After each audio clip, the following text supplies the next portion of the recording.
it has all come down to this. The national championship game being played in Miami with Miami, Florida in the national championship game, along with Indiana. I mean, two teams that you want to talk about earning your way to the national championship.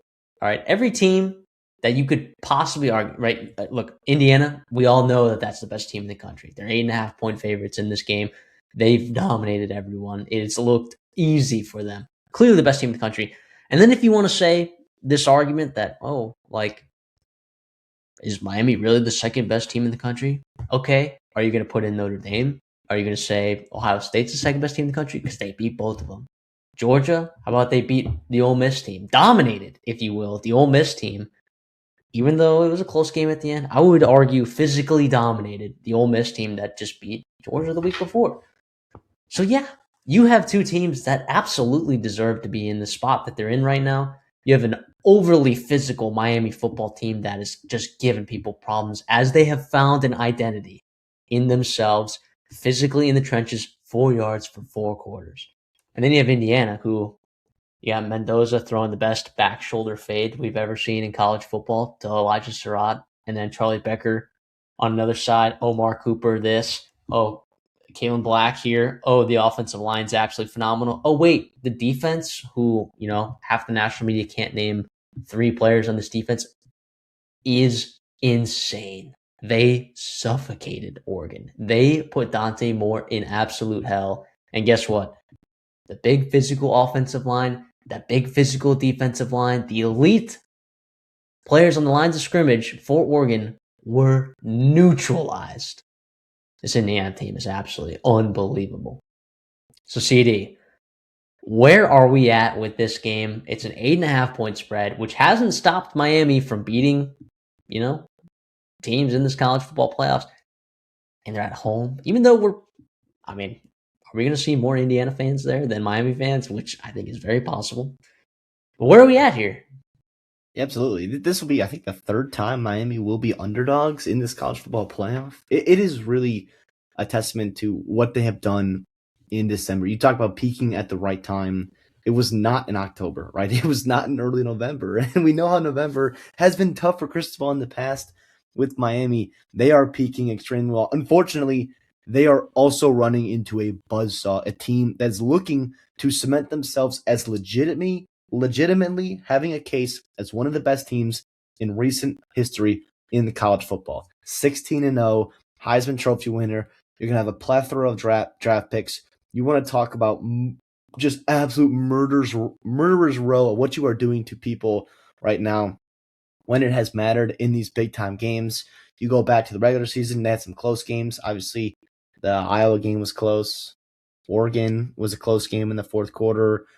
Ohio State in the Big Ten Championship, they played them extremely well, but they have gotten extremely hot right now. But I will say, and I want to caution, and maybe we differ on this, I don't expect this to be a game where it's over at halftime again for Indiana. I expect Miami to come out and shorten the game as much as they can. And the reality is, I think this Indiana staff, they are so supremely confident in what they do that they are fine with that. They do that too. They suffocate you. Now they'll score in bunches for sure, but it's very methodical in this way. And all of a sudden you look up and it's 4-touchdown lead, and you're like, what just happened? I thought they were running the football and taking their sweet time. You see as they get in the game, and then they take their shots, right? Both offensively and defensively, they'll get really explosive really quickly.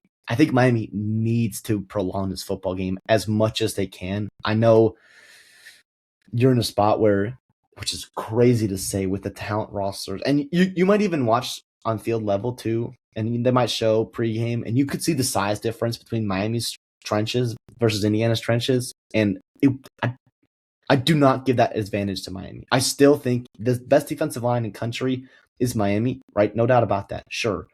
But Indiana's offensive line, unbelievably well. Their run schemes, their commitment to the run, their running backs are fantastic. And the way that they are utilizing their weapons on every single down, it is incredible that you are going to have to. If I was Miami, I would still load the box to some degree, right? And try to get them in third and long. and then take advantage and just hope and pray that you get to Mendoza, hope that he's off. Hopefully you get some pressure on him. Because we have seen him with some pressure on him. You've gotten to him. Teams have gotten to him. He's fumbled last game against Oregon. Now he still throws absolute darts. He's still really hard to get to, and he will diagnose the blitzes and find his best matchup, and it'll put you in a tough spot. But you're going to have to get aggressive, I think, at times defensively. Offensively, just the opposite, right? I think you want to run the football, at least try to, against the stout Indiana defense. Yeah. And the thing is, too, like, I'm with you. I don't think the size is a massive advantage for Miami. I think people would like to think that is. But schematically, like, Indiana is so fast, dude. You look at, like, what Kamara's doing, like, in the run game, like, his ability to just knife in there, like, and they run, like, a lot of stunts. Like, defensively, this is a extremely well-coached Indiana defensive line. And guess what? They also do their jobs, too, so that their absolutely elite linebackers can make the plays that they need to make. And by the way, this team doesn't miss tackles. They do not miss tackles. No. I think that's a team that's been a problem for teams that have played against Miami so far in this playoffs. Is like the Ohio State team that we thought was a really good tackling team. There were some issues in that spot, and against A&M, you had an issue on the interior, right? Especially when Albert Regis went down. Like they had zero answer in that A gap defensively, zero answer. And then, you look at the Ole Miss game, you're like, okay, like that defensive line was going to break at some point, and like Mark Fletcher just kept going. And Shamar Brown, I'll give him credit as well, too. I don't know that you're going to see that with Indiana. Like they're just so dynamic up front. They're fast. They're physical. They're in the right spots all the time. And then the linebackers just clean shit up all the time. They just clean it up. And in the secondary on the back end, if you want to break it down position by position, like the secondary is also nuts. I mean, you saw it. Well, first play of the game against Oregon, you saw it. And then you saw it for the remainder of the game. That's where you were like, okay, yeah, Oregon was missing Evan Stewart.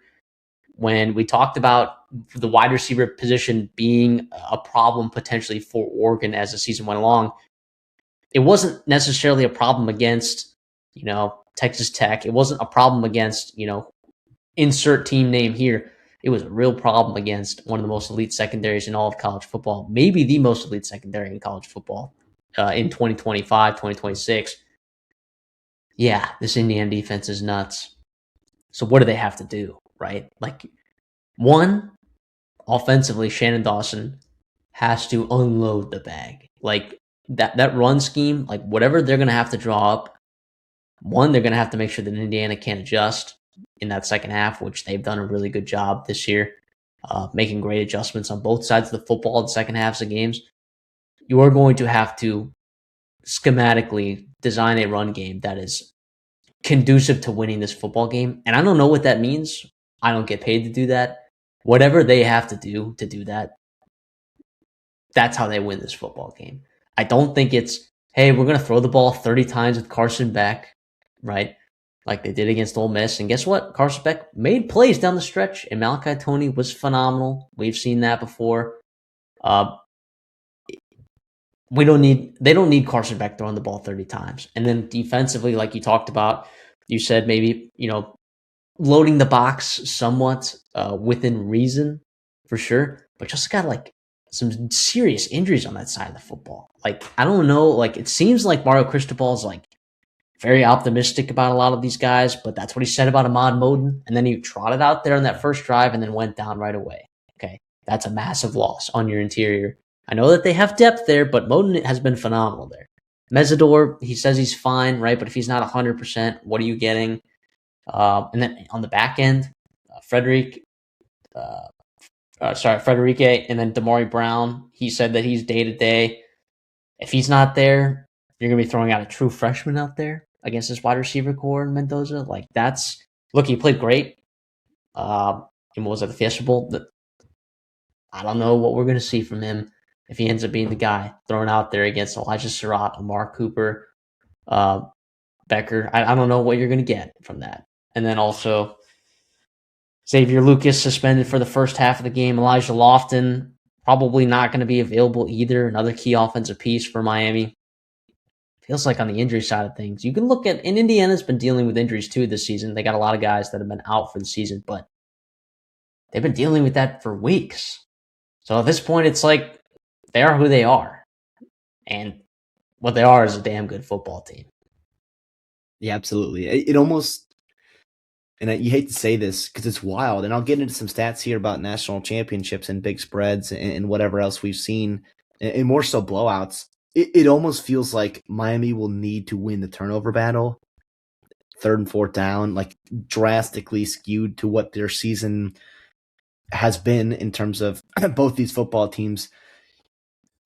So in terms of national championships, of double-digit spreads, right? And so we're talking about just the BCS and the playoffs here. You've had, what, like 4 or 5, I think we've seen, of double-digit spreads recently. You've had, obviously, Georgia and TCU. Georgia was 14-point favorites. They blew out TCU just a couple years ago, 2024.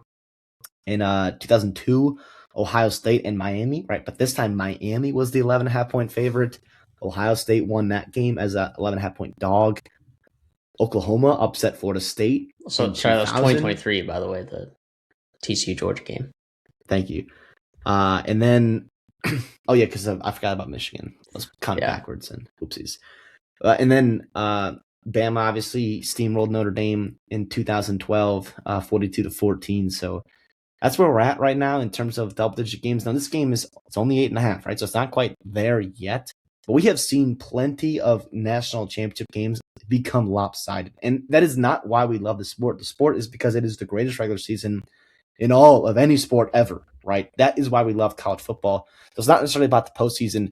But listen, 17 of the 27 national title games since the start of the BCS era have been decided by double digits. 10 of them have been by 3 or more touchdowns. That is nuts. The average margin of victory is around 16. 6 of the last 7 have been by, over 15 points. So it is nuts. It is absolutely nuts. And last year's was the only exception. And that game kind of got close late, right, with Notre Dame coming back. So, yeah, I mean, that's where we're at right now. It is not – it's not a spot I envy Miami, right? But listen, if it were to be a year, right, the way you're running the football, right, the way your defensive line is playing, the coaching staff, the incredible coaching staff and the coaching job they have done in the last month has been fantastic. And you're also playing at home, too. I know you talked about how the Indiana fans will be obviously out and ready to go, but there's got to be some kind of energy and buzz that Miami is going to be feeling this week, being at home, being fired to play in front of their guys. I know so much will be made of Mendoza coming back to Miami. You got the cornerback, Pons, also coming back down to Miami, played with Jeremiah Smith. I mean, that'll be talked about at nauseam, I'm sure, on the broadcast. But this is Miami, right? Like, it means something to be from Miami, right? And to protect the home. So that could play a part too. So who knows with this? But I'll give you my pick right now. I'm going to be on Indiana minus 8.5. I don't love it in terms of enough to make a best bet. I can certainly see it getting lopsided, but I can certainly see Miami also like playing Indiana a lot more competitively than the last 2 bowl games we've seen Indiana in. It could feel almost similarly to Ohio State in that game in terms of just a battle of just absolute. It was just amazing back and forth between elite teams, physicality, extremely to the max. We could see some kind of game like that. I will say I do have a best bet in this game. This will be my last best bet of the year. Gotten stupidly hot in bowl season, so we're going to stay hot here. Miami under their team total 18.5. It's a weird number, but I feel pretty good that it's going to be under 18. I actually kind of like the 18 because of what could happen in the fourth quarter, especially if they're playing from behind and going for 2. Yep. I don't hate being at 18 there, but would have loved anything over 20, but I'll take it 18. I still feel pretty good. It feels like a spot where Miami's points will be at a premium, right? And then maybe they settle for field goals, maybe they don't, and maybe they leave some points on the board. Whatever. Kicker that struggled, by the way. Absolutely. And a defense. And an offense, both sides, I think, all leads to a very shortening of the game. Let me tell you something about Miami, all right? And you watched that Ole Miss game as well as I did, and so did the people watching this video right now. If you folks watching too, like, and you want to talk about like, oh man, Ole Miss, like they almost won that game. They did, okay? Miami, though, dominated that football game physically. Like they did. All right. What stopped them was horrible penalty, drive-killing penalties multiple times, and then, of course, a red zone interception. That is what made that game incredibly as close as it was. Okay? By conference, all right, let me tell you, the average power, this data was taken about November, so bear with me. This is some Redditor, by the way. These may not be perfectly accurate, but seems like back checking the data, it seems like it's pretty solid from where they got this from. At the time that this data was taken in Power 4 conferences, teams averaged 6.1 penalties per game. All right. By conference, all right, the Big Ten had the least amount of penalties per game with 4.8. All right. The Big 12, I believe, was after that with like 6.1. The ACC had 6.7. The most penalized conference in the country was the SEC, in terms of Power 5 conferences, Power 4 conferences, excuse me, with 6.8. All right. You'll never believe what conference is officiating the national championship game. We have an SEC crew in this one. All right. Of course. So is that going to benefit, I don't know, the team that's the most disciplined team and least penalized team in the entire country with a bunch of 23 and 24-year-olds with the best coaching staff in college football right now? Yeah, it probably does. And it probably doesn't benefit the team that has had really bad drive-killing penalties, especially when you're not having explosive plays. Like, there's more opportunity for you when you run more plays, when you have the 15-play, 17-play drives that we've seen Miami in these playoffs. There's more opportunities for you to have a drive-killing penalty, which sounds like a really unique, like very niche way to look at this game. But I think like that is like a really big factor and it could come into play in this one. So not just for that reason, it's the reasons that I talked about before, Indiana being the best team in the country, Miami dealing with some injuries on their own. While I've been on Miami basically this entire playoffs, except for the Ohio State game, I just think Indiana is going to win this football game, and I think they do it by more than 8.5. It's not going to be a best bet for me. I don't have a best bet for you guys in this one. Thought about taking Indiana first half, but I'm just going to be out of this one. Just going to enjoy the football game, the last one of the year. You guys got enough winners for me all season long, but I will say when CD and I are on the same, in terms of a same side of a pick, it might be worth betting. Not going to lie. It could be worth betting. We're well in the positive when we're on the same side so far this season. I like Indiana minus 8.5. I mean, holy moly. I mean, do we want to talk about like what that means for college football if that happens? I mean, it's big. It tells, in my opinion, and I think you might defer on this a little bit, as may people watching this may defer on this a little bit. To me, what it says is, okay, any Power 4 team, right? And I say Power 4 team with a reasonable amount of resources to, generate a roster, right? Any team in college football that's a Power 4 conference with a reasonable amount of resources is one coaching hire away. That's what that tells everyone, okay? Whether that's reasonably true or not, I don't know that it's reasonably true because Kurt Cignetti might just be a unicorn here. But that's what that tells people, okay? Now, Indiana's in a special position with their alumni base. Like, they can legitimately pony up money and, like, sustain some level of success here at the highest level now that they've tasted that. But I think you're going to create more volatility in the sport. I think that people are going to continue overpaying quarterbacks, and I think that is a terrible idea. We look at like the trend of quarterbacks that have won national championships. Assuming, well, actually both of these quarterbacks, right? Seniors. We saw before that Will Howard, a senior. We saw before that J.J. McCarthy, guy who had been in that system for a while. Stetson Bennett had been in that system forever at Georgia.